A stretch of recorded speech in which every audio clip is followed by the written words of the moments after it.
قوم عاد پہاڑ کی طرح قد و قامت رکھنے والے لوگ جنہوں نے عظیم ستونوں والے شہر کو آباد کیا تھا،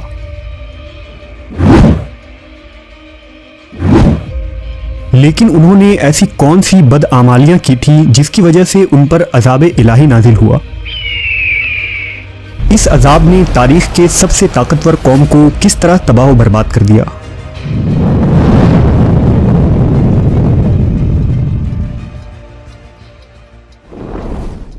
یہ وہ زمانہ تھا جب عظیم طوفان و سیلاب تھم چکی تھی اور نوح علیہ السلام کشتی سے زمین پر اتر آئے تھے۔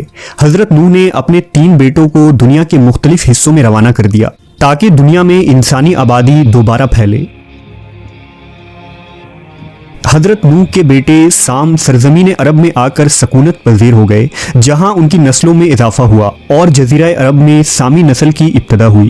سام کی نسل سے ایک طاقتور سردار کی پیدائش ہوئی جس کا نام عاد تھا۔ عاد اپنی اولادوں کے ساتھ جنوبی عرب کے علاقوں میں جا بسا۔ اس علاقے کو صحرائے احقاف کہتے تھے، جہاں ریت کے بلند اور بڑے بڑے ٹیلے تھے۔ عاد اپنی اولادوں کے ساتھ یہاں آ کر آباد ہو گئے اور یہاں اس کی اولادوں میں 13 قبیلے آباد ہوئے۔ یہ لوگ قوم عاد کہلائے، جنہوں نے یہاں طاقتور حکومت کی بنیاد رکھی اور تقریباً 1500 برسوں تک یہاں آباد رہے۔ انہوں نے اس بنجر صحرا کو اپنے زور بازو اور محنت و مشقت سے سرسبز بنا دیا اور یہاں خوبصورت بستیاں بسائیں۔ قوم عاد دنیا کے سب سے لمبے اور طاقتور لوگ تھے۔ ان کے طاقت کے متعلق کہا جاتا ہے کہ وہ ایک ہاتھ سے ہی درخت کے جڑوں کو اکھاڑ دیتے تھے۔ وہ کبھی بوڑھے نہیں ہوتے تھے۔ ان میں ایک شخص 1000 سال کی عمر پاتا تھا اور انہیں کبھی کوئی بیماری نہ ہوتی تھی۔ قوم عاد کا زمانہ 2000 سال قبل مسیح مانا جاتا ہے۔ انہوں نے احقاف میں پہاڑوں کو کاٹ کر عالیشان محل بنائے تھے اور لمبے لمبے ستونوں کو تراش کر اپنی بستیوں کی عظمت کا ثبوت دیتے۔ اس لیے ان کو 1000 ستونوں والے شہر کی قوم بھی کہا جاتا ہے، جس کا مرکز حضر موت کا علاقہ تھا۔ قوم عاد کھجور کے باغات کے مالک تھے اور کھیتی باڑی کرنے والے تھے اور چٹانیں کاٹ کر بڑی بڑی نہریں جاری کی تھی۔ اس قوم کو اگر اس دور کا سپر پاور کہا جائے تو یہ غلط نہ ہوگا۔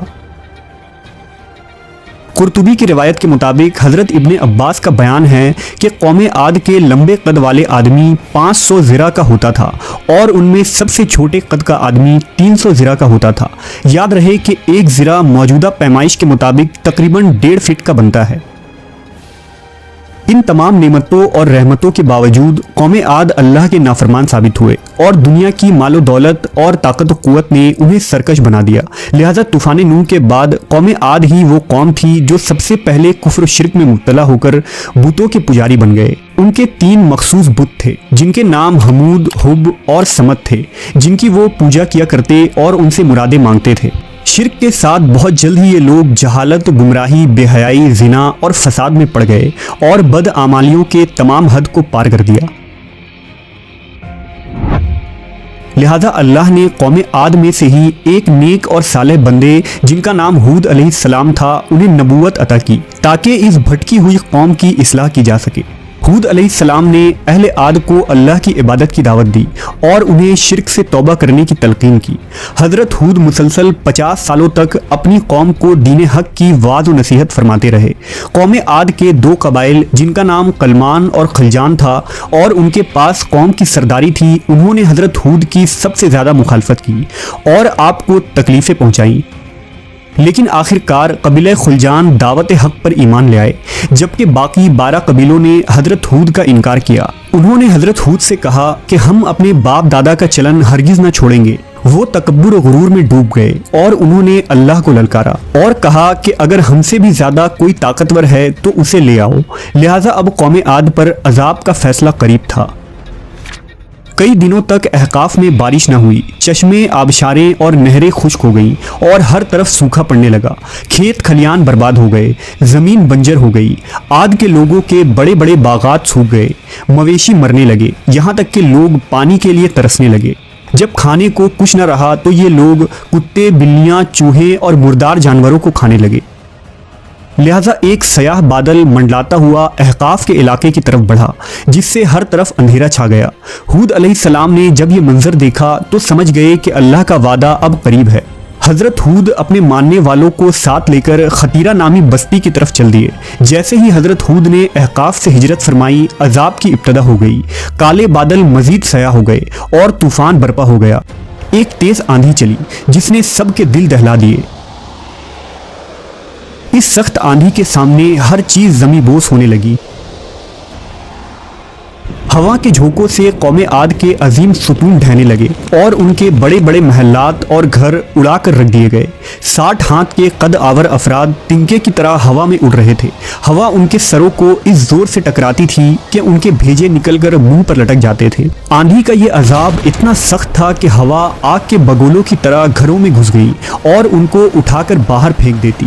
اللہ نے تیز آندھی کے اس طوفان کو 7 راتوں اور 8 دنوں تک مسلسل جاری رکھا، اور اب احقاف کا وہ علاقہ جو کبھی جنت نظیر اور دل فریب ہوا کرتا تھا، صحرا اور تباہ شدہ زمین میں بدل چکا تھا۔ اگر اہل کتاب کی بات کی جائے تو ان کے کتابوں میں احقاف یا ارم کے متعلق کوئی تفصیلی ذکر نہیں ملتی، البتہ عہد نامہ قدیم میں نیفیلیم نامی مخلوق کا ذکر ملتا ہے، جس کا ترجمہ اہل کتاب کے علماء کے مطابق انتہائی اونچے قد کے لوگ ہیں۔ لہٰذا عین ممکن ہو کہ اولڈ ٹیسٹمنٹ میں جس نیفیلیم کا ذکر کیا گیا ہو وہ قوم عاد ہی ہو۔ بہرحال قوم عاد کا وہ علاقہ اس طرح تباہ و برباد ہوا تھا کہ پھر ہزاروں سال تک تاریخ کے صفحوں سے عاد اور ان کے علاقے کا نام ہی مٹ گیا، اور لوگ انہیں صرف ایک متھ یا عربی لوک کہانی سمجھنے لگے۔ لیکن 1000 سالوں بعد قرآن مجید میں قوم عاد اور احقاف کی تاریخ کو دوبارہ دہرایا گیا تاکہ لوگ اس قوم کی حقیقت کو یاد رکھیں۔ اگر موجودہ دور کی بات کی جائے تو احقاف کا وہ علاقہ آج یمن اور عمان کے علاقوں میں 2.5 لاکھ اسکوائر میل پر پھیلا ہے، جہاں آج ریت کے سنسان ٹیلوں اور وحشت و ویرانی کے سوا کچھ بھی نہیں ہے۔ اس علاقے کی وحشت کی وجہ سے عرب اسے حضر موت کہتے ہیں۔ مقامی بدوؤں سے لے کر سیاح اور مسافر تک کوئی بھی اس ریتیلے ریگستان کے قریب جانا پسند نہیں کرتا۔ سال 1930 میں ایک برٹش برٹن تھامس نے یہ ارادہ کیا تھا کہ وہ حضر موت یا احقاف کے اس علاقے کو پار کرنے والا دنیا کا پہلا شخص بنے گا۔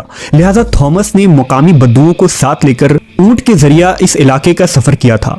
بی تھامس نے لکھا ہے کہ اس سفر کے دوران حضر موت کے ایک علاقے سے گزرتے ہوئے اس نے ایک کھنڈر نما عمارت دیکھی۔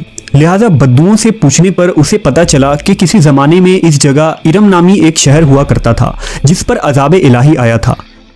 اگلے 35 سالوں تک ان علاقوں میں تحقیق جاری رہی۔ اس تحقیقی ٹیم کے ایک شخص جس کا نام نیکولاس کلیپ تھا، اسے یہ یقین تھا کہ ان علاقوں میں کوئی گمشدہ شہر ضرور چھپا ہے۔